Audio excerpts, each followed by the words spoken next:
আসসালামু আলাইকুম everyone, welcome to সোমাইস kitchen. আশা করছি আপনারা সবাই অনেক ভালো আছেন। তাল দিয়ে তৈরি করা দারুণ স্বাদের একটি পিঠার রেসিপি আজকে আপনাদের সাথে শেয়ার করছি। এটি খুব ইউনিক একটি রেসিপি, আর এই পিঠাটা খেতেও হয় দারুণ স্বাদের। কলা পাতায় দিয়ে তালের এই ইউনিক পিঠার রেসিপিটি চলুন আমরা দেখে নিই। পিঠার ব্যাটারটা তৈরি করার জন্য প্রথমে আমি একটি মিক্সিং বোল নিয়ে নিয়েছি, আর এর মধ্যে আমি নিয়ে নিচ্ছি ভেজা চালের গুঁড়ো 2 কাপ পরিমাণ। আপনারা চাইলে কিন্তু শুকনো চালের গুঁড়ো দিয়েও করতে পারেন। এরপর আমি দিয়ে দিচ্ছি চিনির পরিমাণটা আমি 1 কাপের থেকেও কিছুটা কম এখানে দিয়েছি। এরপর দিয়ে দিচ্ছি স্বাদমতো লবণ, আমি এখানে 1/2 চা চামচ পরিমাণ লবণ ইউজ করেছি। এরপর দিচ্ছি বেকিং পাউডার 1/2 চা চামচ পরিমাণ। এবার দিচ্ছি 1 কাপ পরিমাণ নারকেল কোড়া। এই নারকেল কোড়াটা কিন্তু পিঠার টেস্টটাকে অনেক বেশি বাড়িয়ে দেয়, তাই এটাকে একদমই স্কিপ করবেন না। এবার দিয়ে দিচ্ছি তালের রস 1 কাপ পরিমাণ। প্রয়োজন হলে ব্যাটারের কনসিস্টেন্সি বুঝে আমি পরেও তালের রস অ্যাড করে নিতে পারবো। এবার এই সমস্ত উপকরণগুলোকে আমি হাতের সাহায্যে খুব ভালোভাবে মাখিয়ে নিচ্ছি। ব্যাটারের পারফেকশন আনার জন্য কিন্তু অবশ্যই এখানে হাত ইউজ করবেন। হাত দিয়ে মাখিয়ে নিলে ব্যাটারটা সুন্দর হয়। আমি খুব ভালো করে কিছুক্ষণ মাখিয়ে নিচ্ছি। আমার ব্যাটারটা কিন্তু অলমোস্ট রেডি হয়ে গেছে, আর এখানে আমার এক্সট্রা তালের প্রয়োজন হয়নি, 1 কাপ তালের রসের মধ্যেই হয়ে গেছে। দেখুন ব্যাটারের কনসিস্টেন্সিটা কিন্তু ঠিক এরকমই হবে। আশা করছি আপনারা দেখে বুঝতে পারছেন। এর থেকে ঘন বা পাতলা করার কিন্তু কোনো প্রয়োজন নেই। ব্যাটারটা রেডি হয়ে যাওয়ার পর আমি ঢাকনা দিয়ে ঢেকে এটাকে 1 ঘন্টা সময় পর্যন্ত রেস্টে রেখে দেব। এর মাঝখানে আমি বাকি কিছু কাজ সেরে নিচ্ছি। দেখুন আমি একটি ডিশের মধ্যে এরকম কলা পাতা নিয়ে নিয়েছি। কলা পাতা কেটে আমি এটাকে পরিষ্কার করে নিয়েছি, আর টুকরোগুলোর সাইজ ঠিক এরকমই হবে। আমি একটি পাতলা সুতি কাপড়ে তেল লাগিয়ে নিয়েছি, আর কলা পাতাটার উল্টো পাশে এই কাপড়টা দিয়ে এভাবে তেল লাগিয়ে নিচ্ছি। এভাবে ভালো করে সব জায়গায় তেলটা লাগিয়ে নিতে হবে, তাহলে কিন্তু পিঠাটা উঠাতে আর সমস্যা হবে না। আমি সবগুলো পাতাতেই এক এক করে এভাবে তেল লাগিয়ে নিয়েছি।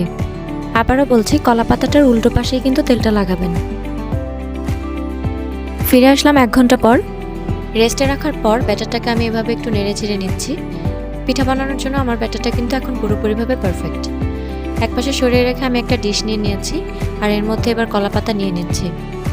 কলা পাতাটাকে আমি এভাবে উল্টো পাশে বিছিয়ে নিব। এবার একটি চামচ দিয়ে পরিমাণ অনুযায়ী তালের যে ব্যাটারটা আমি রেডি করেছি সেটা দিয়ে দিচ্ছি। দেখুন আমি 1 টেবিল চামচ পরিমাণ ব্যাটার নিয়েছি, আর এটাকে এভাবে খুব ভালোভাবে চামচ দিয়ে একটু ছড়িয়ে দিব চারপাশে সমান করে। এটা খুব বেশি পাতলা বা ভারী হবে না। এবার অন্য আরেকটা কলা পাতা নিয়ে তার উল্টো পাশটা আমি এভাবে পিঠার উপরে দিয়ে হালকা করে প্রেস করে নিয়েছি। আমি আরও একটি পিঠা আপনাদেরকে বানিয়ে দেখাচ্ছি। একই পরিমাণে আমি ব্যাটারটা নিয়ে চামচ দিয়ে আবার ওভাবেই ছড়িয়ে দিচ্ছি। দেখবেন এটা যেন খুব বেশি পাতলা বা খুব বেশি ভারী না হয়ে যায়। ছড়ানো হয়ে গেলে আরও একটি কলা পাতা দিয়ে উল্টো পাশটা এভাবে এটাকে চাপা দিয়ে দিব। এভাবেই আমি সবগুলো পিঠা বানিয়ে নিয়েছি। এবার চুলায় আমি একটি প্যান বসিয়ে নিয়েছি। প্যানটা গরম হয়ে আসার পর আমি একটা পিঠা এর মধ্যে দিয়ে দিচ্ছি। এই পিঠা বানানোর জন্য কিন্তু তেল ইউজ করতে হবে না। পিঠাটাকে এভাবে ভালোভাবে বসিয়ে আমি একটা ঢাকনা দিয়ে ঢেকে দিচ্ছি। 3 থেকে 4 মিনিট আমি মিডিয়াম আঁচে এটাকে জাল করে নিব। পিঠার একটা পাশ হতে প্রায় 4 মিনিট মতো সময় লাগে। আমি 4 মিনিট পরে ঢাকনা উঠিয়ে নিয়েছি, আর এবার পিঠাটাকে আমি উল্টে দিচ্ছি। উল্টে দেওয়ার পর আমি আবারও এটাকে ঢাকনা দিয়ে ঢেকে দিচ্ছি 3 থেকে 4 মিনিটের জন্য।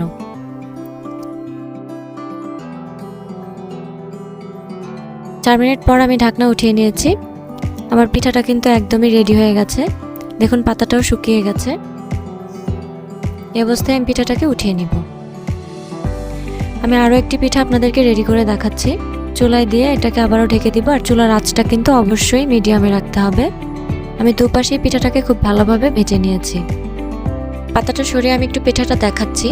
দেখুন পিঠাটা কিন্তু দেখতে ঠিক এরকম হবে, আর এটা থেকে একটা পোড়া পোড়া স্মেল আসবে, আর এই জন্যই পিঠাটা খেতে এত দারুণ লাগে।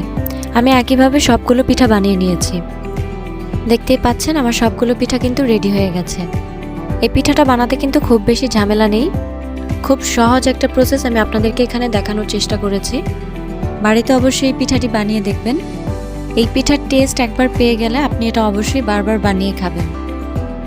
আর হ্যাঁ, পিঠাটা ট্রাই করার পর কিন্তু অবশ্যই কমেন্ট বক্সে এসে জানাবেন আপনার ফিডব্যাক।